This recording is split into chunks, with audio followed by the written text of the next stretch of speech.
because, of course, in the Philippines, we do it totally different. Our stylists come with 10 dresses when they start to dress you up. But when I got to your dress area, the warehouse, like, I was so shocked. I said, how many years has this been accumulating? So I figured it's just one season and everything. We just do it very differently here, right?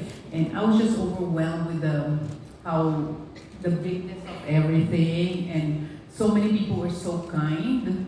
When I got in, I was saying last night, when I got into the set, they were so nice. Oh, welcome, welcome, this and that. But like I said, the more they welcomed me, the more stressed I became. The more I said, am I gonna be able to deliver? So I got more nervous. So I'll put you in the same situation in my set here in the Philippines. Please do. I love that. Yeah. I mean, spoiler alert, you delivered. You delivered, yeah. So. But you know what, Miss Gloria, this is the perfect role for you because I feel like all your Filipino fans and around the world, we're just waiting for your one-liners. And we get so nervous all the time, Debbie and Dallas, whenever Miss Gloria will be the one asking the question in Binibining Pilipinas, the biggest pageant here in the Philippines. If she's the one asking the question, oh God, save the girl. Really? I always try to make it simple. Really. And I'm trying even harder now. You know, because my daughter always says, Mom, don't give them a hard time. Ben, I'm just asking them, would you rather be beautiful or stupid? I mean, that's very simple, right? Would you rather marry not so handsome, but rich? Or very, very handsome, but poor? I mean, that's a very simple question. And everybody always says, you know, not so handsome, ugly, but very smart, or something very, you know, expected. And that's simple, right? My daughters, when they were young, I said, okay, Ben, do you want to marry a very heavy, kind of fat guy, but very rich? Or do you want to marry a hunk, but poor? Without batting an eyelash, my daughter said, of course I want to marry the fat guy, right, rich. Because it's easier to get thin than rich. Yes. Oh my gosh, so even your daughter faces Q&A. as a fun day, you know, as a dinner table. Yeah. Thank you so much, Miss Gloria. And now Debbie. In herself and understanding why she continues to kind of make some misguided decisions. And I think in season 2, you begin to see her become more self-aware, more self-assured, figure out a little bit more of the why. Whether or not she makes the right decisions from there is everyone's guess, but she definitely starts to look more internally and learn more about herself and her relationships around her, what she wants, and how she intends to get it.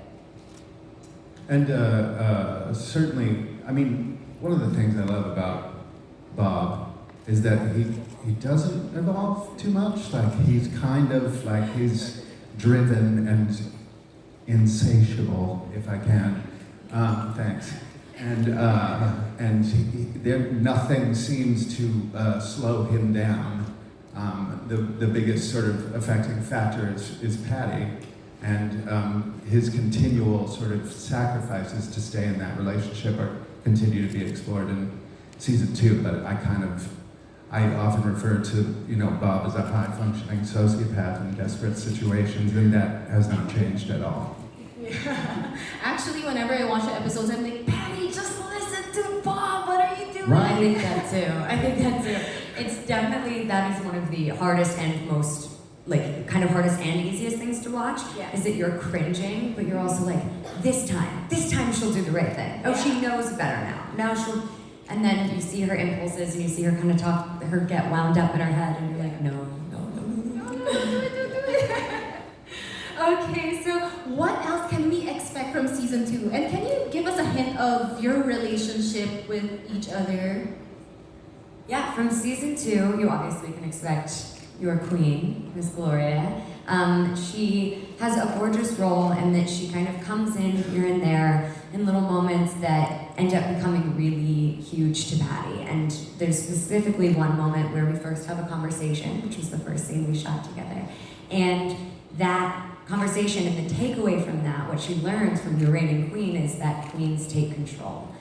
And once she hears that, she really moves in that direction. That kind of begins to be her northern star. And so in season 2, you can kind of begin to see her be less responsive about the things around her and become kind of get in the driver's seat, at least for Patty. And in general, a lot of madness. So Patty's gonna grow up this season, maybe. We should hope. Maybe. You guys let me know if that's what you see. Dallas, Miss Gloria. Relationally, Patty and Bob are in sort of constant orbit around each other. And Bob and Gloria's relationship, Bob is a pageant coach and Gloria is a pageant goddess. So he is both intimidated and completely in awe of her. It's intensely fun to play that. Miss Gloria. I don't know if any of you realize that he doesn't have a southern accent. So it's amazing how on the set they all have a southern accent. That's So that I noticed and I was very amazed. So I've been practicing the southern accent. I have to be more in Georgia, so I'll know that, right? So Come on back, y'all. Can you give us a line? Miss Gloria, give us a line of the southern accent. they're the ones. I had this heavy Filipino accent, so it's okay. He's the one, they're the ones with the southern accents. Yeah, but we can't wait for your role, by the way. Because in pageants, you only need that one line of advice that could change your whole game. So we can't wait for those episodes. And now, Debbie actually mentioned Queens Take Control, and that'll be the overarching theme for season 2. So my question for each one of you is, what does Queens Take Control mean to you? I'm working with, I'm not really in the beauty pageant world. I just pretend that I am, but you. You're good at it, though. Thank you very much. You a pleasure, and so what it means to me, having seen the ladies on the show, is queens don't ask permission for control, and queens don't wait for control. Queens just take control. Yeah.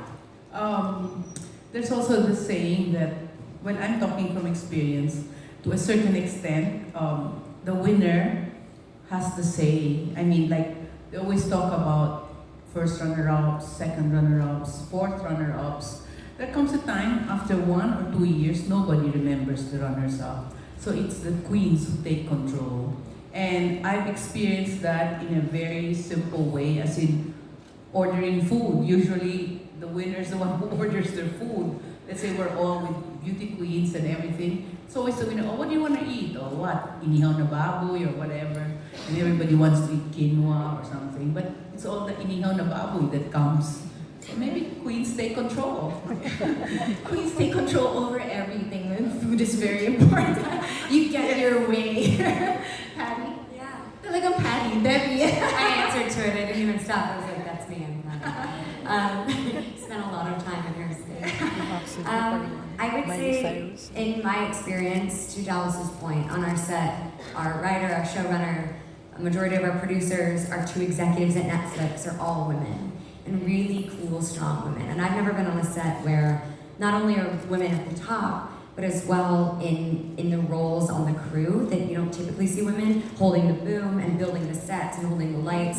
And there's so many different types of strength that a woman can exude. And this show, just in the DNA of it, it's really in there. And I think it's so encouraging and strong. And the thing that I've noticed in all of these women, and specifically working with Gloria, in your formidable, terrifying energy, that it's not demanded, it's commanded. Respect is not stomping and screaming. Respect is walking in, knowing what you are owed. And that, I think, is really prevalent to me in all of the powerful women that I'm around and that I look up to. And, in The Matrix, when Neo first fights Morpheus after he learns Kung Fu, Morpheus says to him, "Stop trying to hit me, hit me." Like stop trying. If you believe you can, then you will do it. But stop thinking that you're going to try, right? And I really believe in believing. I think we can crown you Miss Magic Jesus right now. Can